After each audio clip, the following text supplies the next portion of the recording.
And I was also on the sets of Heram, as an observer, trying to understand what the film like great schooling for you.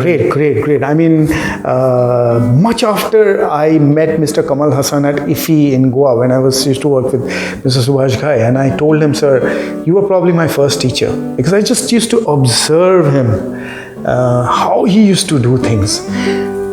The complete, he was almost in a meditative state before a shot. I remember there was in one of the scenes where he falls off the horse, and after that he's walking through the space of this weapon, there was this weapon place through the corridors. And the way he was walking, limping, he was practicing incessantly for at least half an hour that different kind of walk, how it would look more and more authentic. And I was just spellbound, and I was watching.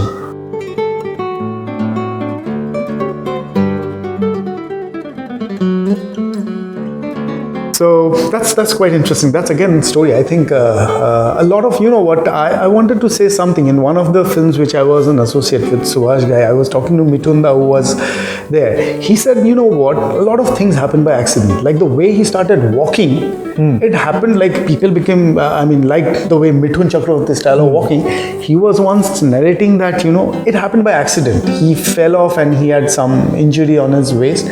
So in one of the films, I don't remember which film, he started walking like that, and that became a super hit. So I think a lot of things happen by accident. Honestly, Subhadip, I did not know what I wanted to do in life. I was somehow immersed in my own world all the time. I didn't know what profession I wanted to choose. I was also a very passionate sports person. Because I remember you played cricket pretty well. You were in the college football team as well. Yeah. So, but I always wanted to tell stories. There were stories all the time. I was writing, I was doing something. So, as Bengali, middle class family pressures were there.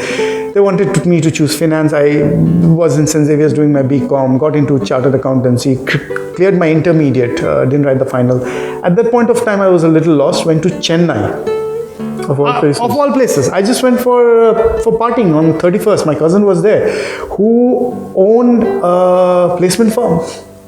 I met the HR head of one of the companies called Ambatur Clothing, and he said, hey, why don't you stay back in Chennai and work as a merchandiser over here? I said, what is that? He said, you'll get to deal with great clothes, Polo, Ralph Lauren, Banana Republic. I like clothes. So next day I go to the office and see those clothes kept beautifully, and I said, okay, I'll go for the interview. Got the interview, got through in 2-3 rounds, came back to Kolkata, told my mom, I'm packing my bags and going to Chennai. She said, what happened to your CA? I said, we'll figure it out. I went there. So while I was there, so I used to work out at that point of time, keep myself in shape. I did a couple of photo shoots in Calcutta before, casual modeling. Ambatur came up with a catalog, fashion catalog. So they said, why don't you feature, so free mein ho jayega isliye. So I featured, and the photographer said, you're pretty expressive. I said, I did a little bit of theatre. Right. We all did theatre, do you remember? Yeah. So he said that, why don't you feature in other, photo shoots, ads? I said, we can do it during the weekends. Started doing during the weekends. One thing led to another. There were ad film commercial shoots. I started doing that during the weekends. And at that one point of time, the cinematographer called Krish Kaimal, in one of the ad films, said that, look, there is a Malayalam serial which is being directed by a Punjabi lady in Chennai, and they're looking for one Bengali character who is one of the core characters. What a contrast. I mean, I was just thinking about the dichotomy of the country that we live in. That's right. There you go. And why don't you try for that? I said, look, I have to give up my job. I mean, I can't do it, but I knew also this was an opportunity, because I was always in search of, getting into the world of storytelling, whether it's acting. Was that keeping you restless in some way or the other? It was keeping me not only restless, I wasn't happy with life also. For me, people used to say, you're doing a good job, save up money, buy this, buy that. I never wanted to buy a car, never thought. Buying a car never motivated me. Buying a house never motivated me. Wearing great clothes never motivated me. There was this unfulfilled desire in my soul. Right. to create a world. Right. Create a world of my own. I don't care whether that world gets sold or doesn't get sold, but it gives me the liberty to live by creating that world. I mean, that's your space. That's my space. And you have full control of what happens in that space, and the decisions are all yours. Again, even if I don't have full control, the very fact that I get to live that life on a daily basis and earn my bread. When I say earn my bread, I just mean my dal chawal and roof over my head and decent clothes to wear. Right. That's all that mattered for me, and for whatever I needed to earn for that by just doing that. Right. That is what mattered to me. Right. Nothing else mattered. All my friends buy the definition of the societal definition of success. Right. We're doing well, but I thought I would be doing well if I just get to do this. So I said I have to quit my job. So Colonel said, look, this is an opportunity. Then there was a very good friend called Vinayak Tirodkar, who is no more. I'm eternally grateful to him, who was the director of the company. He said, he used to call me Ari. He said, Ari, this is the edge. I was 28 by then. This is the edge. This is the last chance that you are going to get. Do follow your passion. And I was away from home, so there was no pressure. Nobody even knew what was happening at that point of time. So I went and meet the director. We do the auditions. I get selected. So she said, I have to shoot 6 to 7 days a month or 10. I said, I won't get a leave. So I said that, why didn't you let me assist you? Because that's the best way of learning things. Right. More than the acting part, I was interested in assisting to understand. Right. So she said, no, but you haven't assisted ever. I said, no. She said, no, we can't. So I said, okay, then it might be difficult for me to do, because I can't quit my job and just give you 6 to 7 days, of my time just to act. So she said, okay. So it was not meant to be, so I thought. In 3 days' time, I had an appraisal. It was a great appraisal. Right. And in the appraisal, they asked me, where do you see yourself 5 years from now? My answer was asking the same question to a person across the table. So the good appraisal happened. In fact, they were also planning to send a few people abroad for more training in merchandising in Hong Kong. So all those things I got to know that I would be part of that. Next day, I get a call from this director. And she says that, look, okay, we want you to act and you can assist, but I won't pay you for assisting. I'll only pay you for acting. Right. So I said, fair enough. I thought that if I quit today, I'll have some Provident Fund money. With that, I can go by. At least I'll learn. Next day, I go to the office and tell them I quit. Right. The day before, I had told them that I see myself across the table asking the same question. That was crazy. That was a very difficult moment. So that's how I began my career. That's how it happened. Then I assisted in that Malayalam serial. Then I did a You Blink and You Miss role in Hey Ram. And I was also on the sets of Hey Ram. As an observer, trying to understand what the film is. Like, great schooling for you. Great. Much after I met Mr. Kamal Hassan at IFI in Goa, when I used to work with Mr. Subhash Ghai, and I told him, sir, you were probably my first teacher, because I just used to observe him, how he used to do things. The complete, he was almost in a meditative state before a shot. I remember there was in one of the scenes where he falls off the horse, and after that he's walking through the space of this weapon, there was this weapon place through the corridors. And the way he was walking, limping, he was practicing incessantly for at least half an hour that different kind of walk, how it would look more and more authentic. And I was just spellbound, and I was watching a man so dedicated. Dedication. And mind you, he was directing that also. He was acting. It's not an easy thing to do. Sure. So I think I've been very fortunate to, observe these people. So that has been my journey. So there's been if I'm listening to you, I could sense that serendipity has played a big part, of course, in your life. Yes, that's how it is, isn't it? Serendipity. That's fantastic. We'll carry on our conversation, but thought let's grab a cup of tea and sure, and move on. Sure.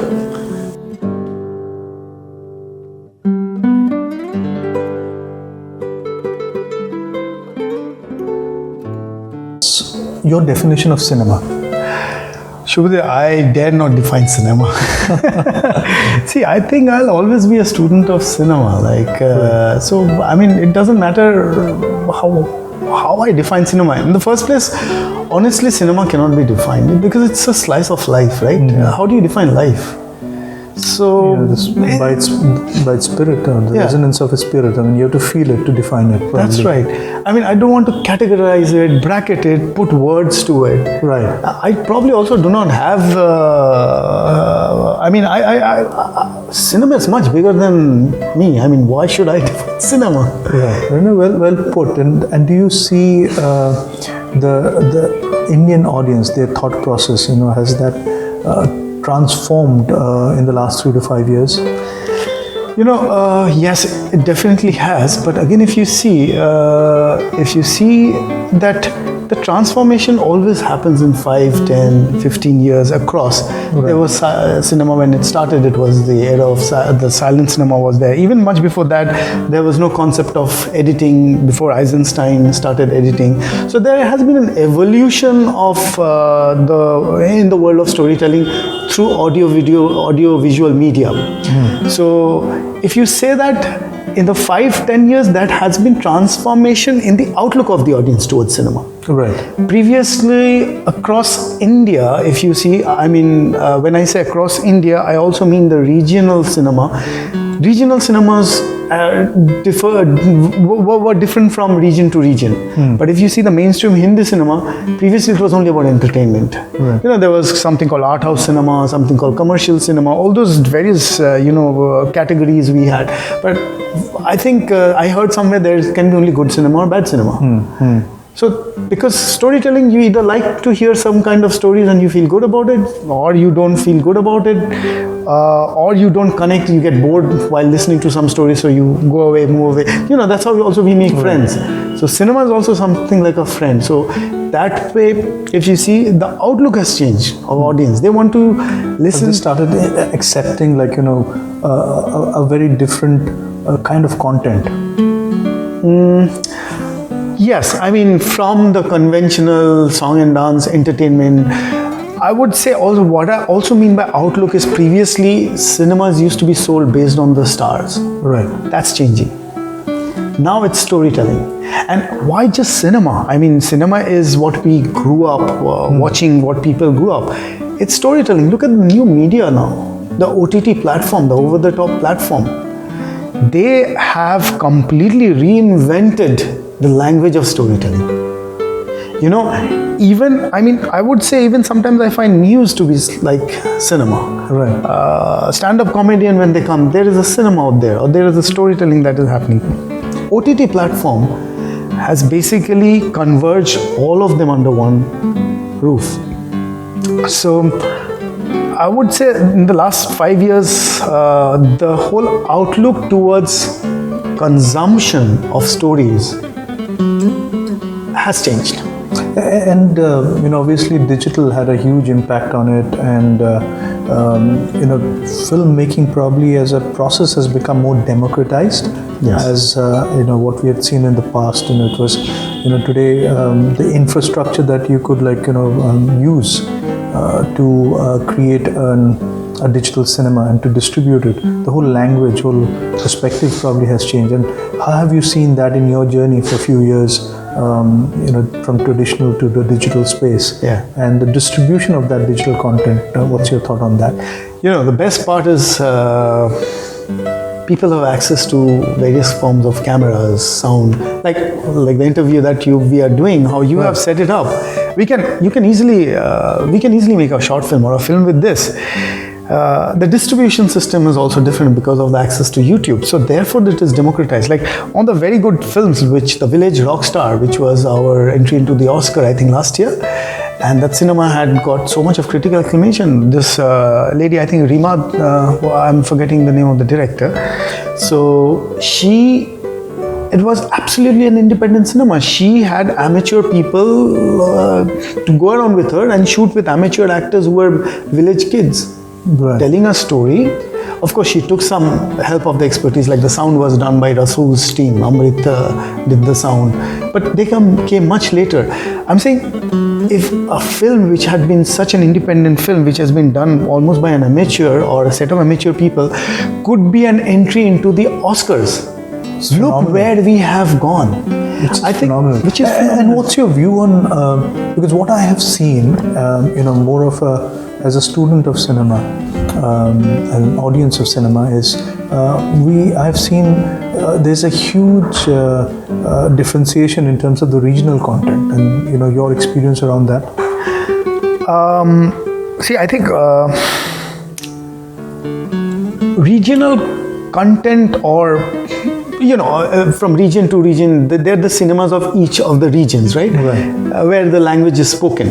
So I would not like to distinguish between a regional content or a content which is mainstream Indian Hindi film, for the simple reason that, again, in region, as per the culture of the people, stories were being told.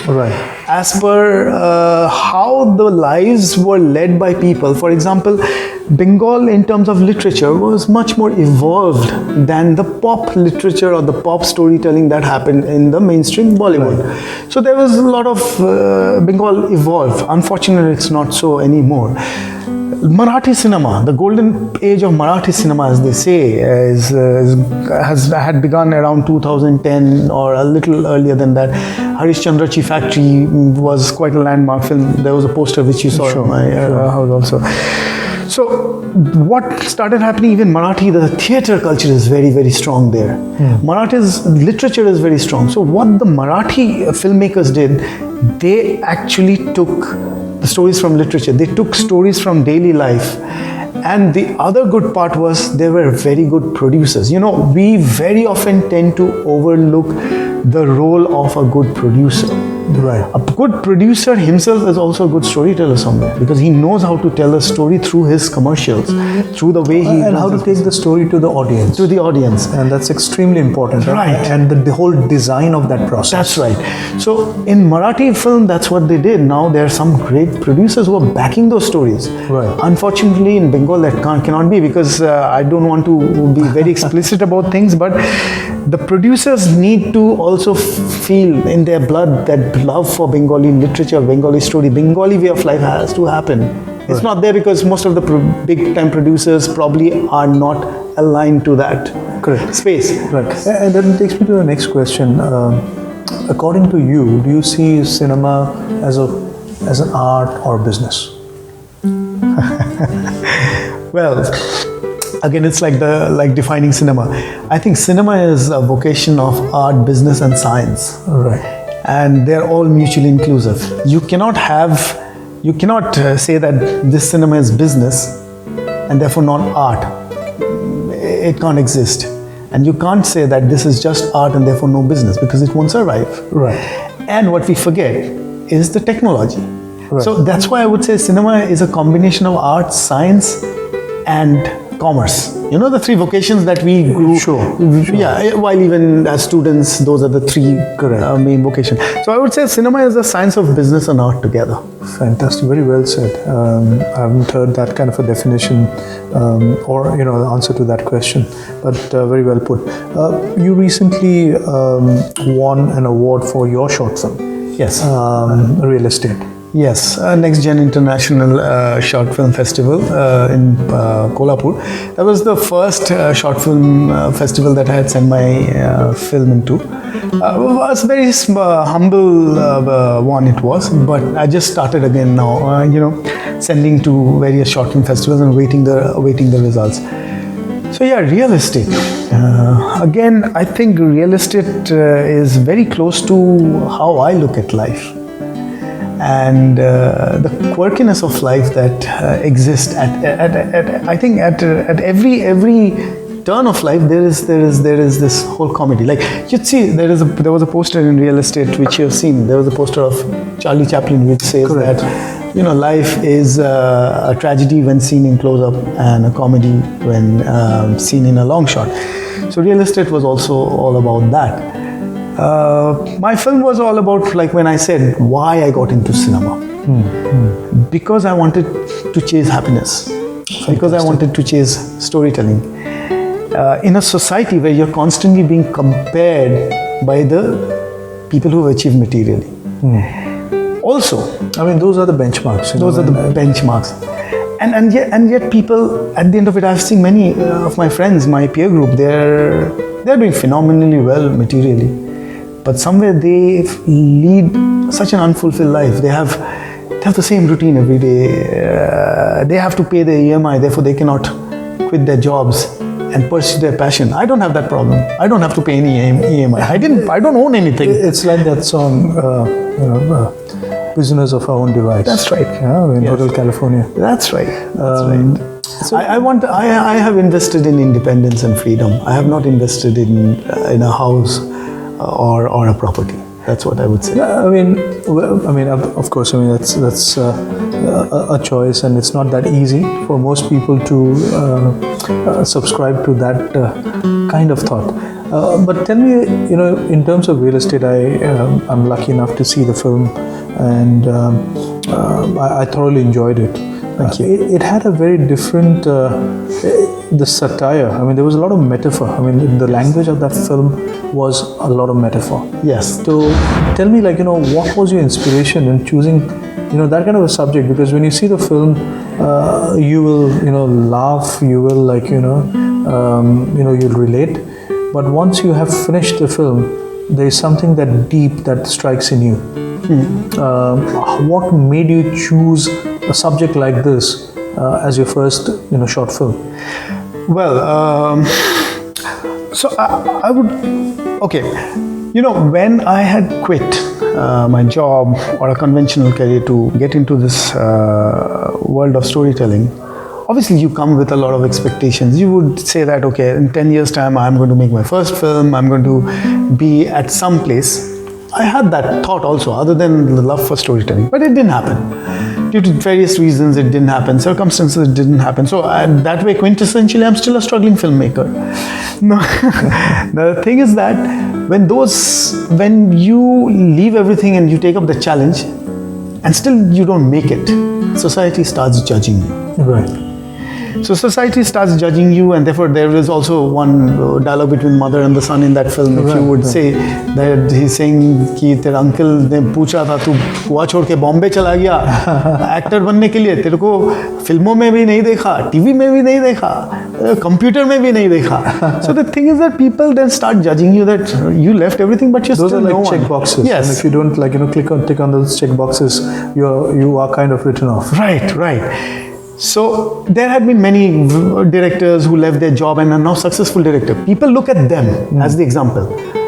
So I never looked at those people. For me, the whole fun of writing stories, creating stories, working with the likes of Subhash Ghai, I had been an associate director with him, Ketan Mehta's chief. Those were what gave me the kicks. So it was like a form of an expression. Yes, form of an expression. I did enough to get by. I did enough. I also headed the programming of a channel. So whenever from time to time I needed to manage my finance, I did that. Right. And I led a decent and comfortable life, I could afford good holidays, all those things. My thing is that, but the society kept on judging me, saying that you're not successful. And did that inspire you as your answer back to the society in the form of real estate? Yes, absolutely. Like Bobby, my character, he was struggling to pay rent. Right. I struggled to pay rent, not because that I didn't have money. Right. But because I wrote episodes for producers who were not paying me for 6 months. Right. What do? I quit? No. I know I'll beg, borrow, steal. Like if you see Nawazuddin Siddiqui's life, amazing life, that guy actually stole. And ran away, but he never gave up. Right. Whether that's a very big thing you said. I'm sorry to interrupt, because to the audience as well, it's all about not giving up in whatever you may be passionate about. It could be writing, it could be filmmaking, it could be sports, right. It could be anything, maybe to my young audience, if you want to take up YouTube as a career, be passionate about it and be persistent. So very well said. So I would only say that yes, money is important, but if you really love what you do it, and you have to know how to manage your finances. The problem is when you start seeing someone is buying a house or going for fancy holidays all the time, and you want that, then obviously, your basically options are, or your priorities are not right. You get confused. You get confused. Yeah. But if I know that, okay, I have to make a film, maybe it'll take me 20 years, 30 years, maybe I'll never make a feature film. It doesn't matter. For me, really, it doesn't matter. The whole process. The happiness is in the journey. In the journey. Right. And money is important. I have to manage my money. Like, there had been times when I had to take up a corporate job, but in the world of television. Right. Doing soaps, Right. TV soaps. I used to hate TV soaps, but then when I went there was a lot of learning for me, because that's another market. Right. There are people who are lonely, Right. whose husbands are working, children are working. Their world are those characters, soapy characters. Right. That gave me a story. So at every bend, I'm getting stories. Fantastic. Like, life is like a stock in trade for me. Fantastic. Very well said. So that brings me to a question. What about what are your upcoming projects? Well, I have just been commissioned to write a Hindi film by this young director called Omkar Shetty. He's just did a Marathi film called Aaron. He's doing a second Marathi film. The third is, yesterday only I came back from Mumbai after doing that. But what I'm really excited to is make the short film Shambhu the Salesman, like from your book that you have written. And I think when I was reading this, that story really touched me, and also you wanted to make it because that's the book, Orange Sky and Blue Sun. By Subhadip. He's written this. Please read, because this is again slice of life. Beautifully written stories, and I was really surprised that Shubhadip's nickname is Chomok. Yep. So when Chomok actually gave us this Chomok. So Babu, Arindam, thank you so much for welcome. leisurely batein, and it's been really, really fun talking. Oh yes, to you. absolutely. More than that, we went back to those times. It was like nostalgia. Reliving the nostalgia. Adda, this was like Adda, cha, Adda, old times, books, quintessential Bangali. Absolutely. But it was good. Thank you so much. Thank you. Thank you.